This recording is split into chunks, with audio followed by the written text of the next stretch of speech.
Canadian Finance Minister Jim Flaherty said Group of 20 countries may agree to give the U.S. more flexibility to meet deficit reduction targets, even as they reaffirm their commitments to more sustainable budgets.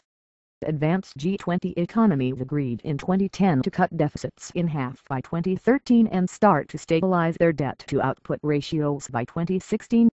The G20's credibility is at stake if the group doesn't reaffirm its deficit reduction commitments, Flaherty told reporters today ahead of a meeting of finance ministers and central bankers in Mexico City. There may have to be some modification with respect to deficit targets, said Flaherty, because the objective may not be compatible for the Americans. The focus of global finance chiefs meeting today in Mexico City is shifted toward fiscal challenges in the U.S. after 3 years of pressuring Europe to restore budget control, amid concerns that a sharp budgetary pullback in the world's largest economy will undermine global growth. Flaherty said the so-called fiscal cliff of tax increases and spending cuts that will take effect next year unless Congress acts has surpassed the European debt crisis as the biggest risk for the global economy.